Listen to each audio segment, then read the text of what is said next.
you can compare. I have 47% of the wet dry on the less compressed version, and the more compressed version, I have 65% of the wet versus the dry. I hope you're doing fantastic. Today, we're going to be talking about compressing vocals, and specifically, how much should I compress my vocals, as well as considerations to make when compressing vocals, a little or a lot.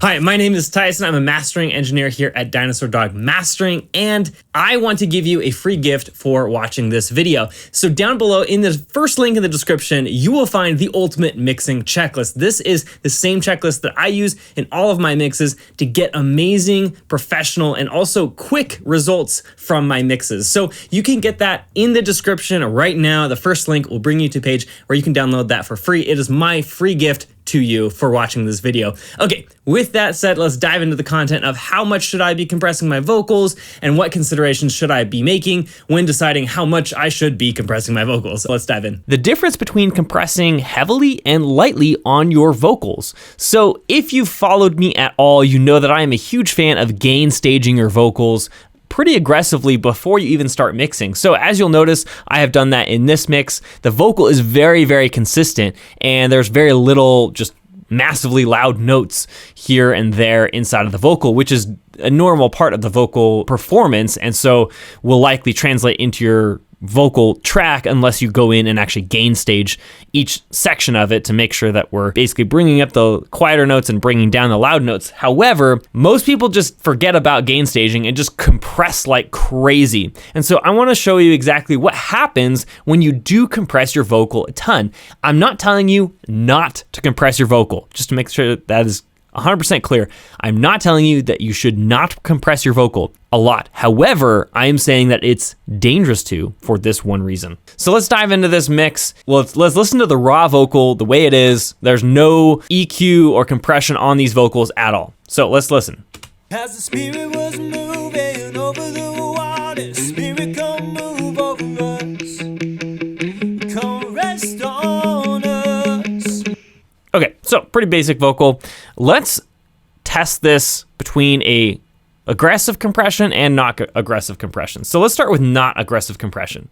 So as you can see here, I have just a virtual channel here, and then I have the compressor right here. This is an LA2A emulation, and then some EQ. So it'll clean up the vocal a little bit, make it more present, reduce some muddiness of the vocal. And this is getting about, I think at its peak, about 5 decibels of gain reduction. So it's not super weak, but it is aggressive enough that you'll be able to notice a tangible difference here. So here is that.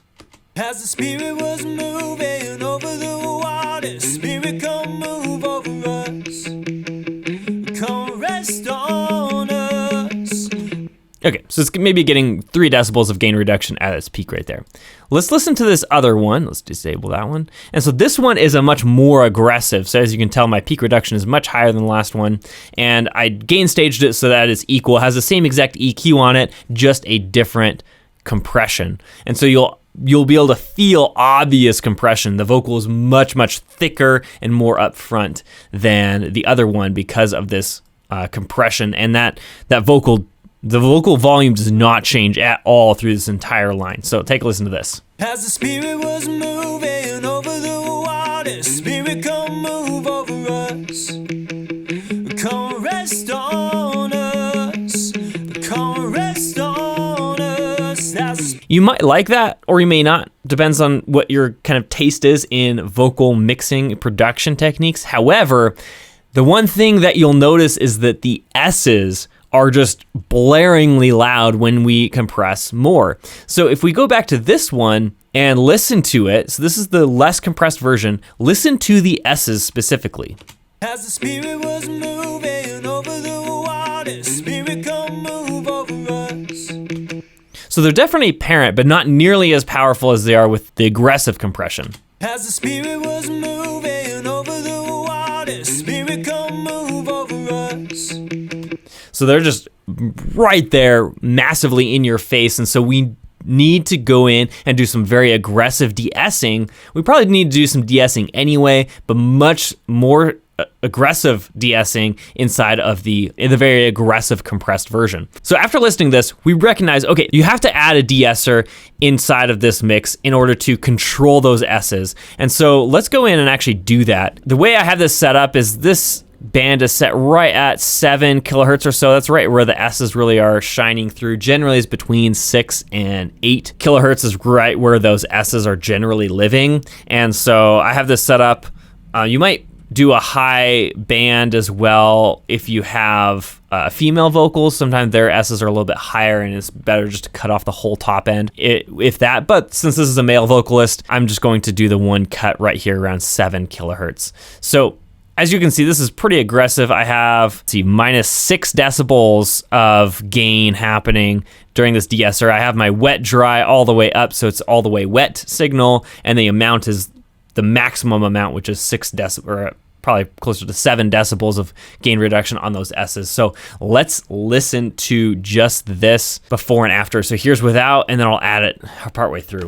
As the spirit was moving over the water, spirit come move over us, come rest on us.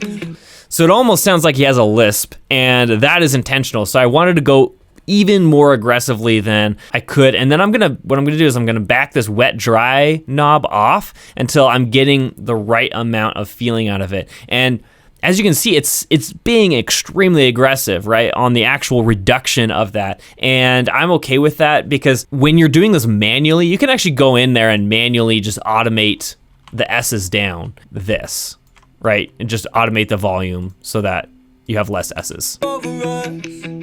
So that is an option. When I'm doing that, I would definitely go to 6 decibels, which is essentially what this is doing, just much more automated. So let's remove that. We don't need that.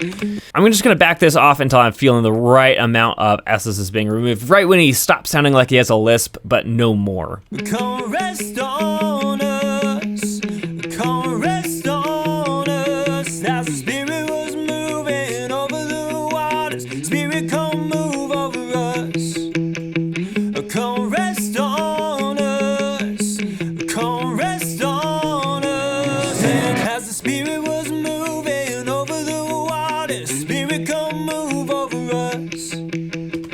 Okay, so that's feeling pretty good to me. That is what I like in my vocal. So let's open up another de-esser here. So let's de-ess the other one and see how much less we need out of this de-esser when we use such aggressive vocal compression. As the spirit was moving over the water, spirit come move over us, come rest on us, come rest on us. As the spirit was moving over the water, spirit come move over us, come rest on us, come rest on us. And as the spirit was moving over the water, spirit come move over us, come. You can compare, I have 47% of the wet dry on the less compressed version, and the more compressed version, I have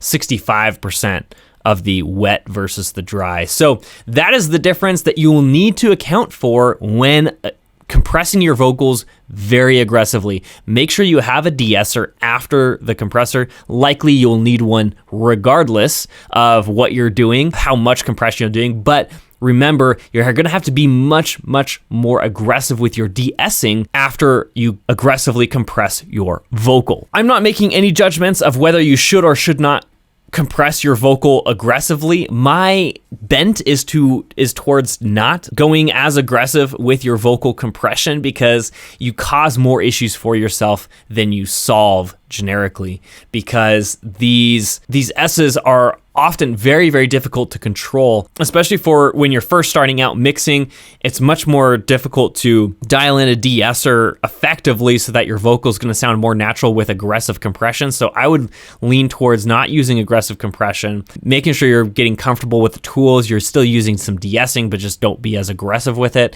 And you're going to end up with a lot better result in the end than just a super compressed vocal that has S's that are extremely strong. It's okay if you're getting very, very aggressive gain reduction on your de-essing, because oftentimes you actually do need it. So don't be afraid if it's going above 6 decibels of gain reduction on your de-essing. It's okay. Okay, with that said, I hope this was helpful. Let me know down in the comments if this was helpful for you, and what was enlightening for you. Was it enlightening that by compressing more, you need to de-ess more, or did you already know that? Let me know in the comments below. And then also, don't forget to get the guide in the description of the video. I know it's gonna help you get more professional mixes. And then lastly, if you want more of this, then I release videos every Monday, Wednesday, and Friday to help you get more professional mixes. So make sure you're subscribing if you want to be notified about upcoming videos. With all that said, thanks for watching, and I will see you in the next one.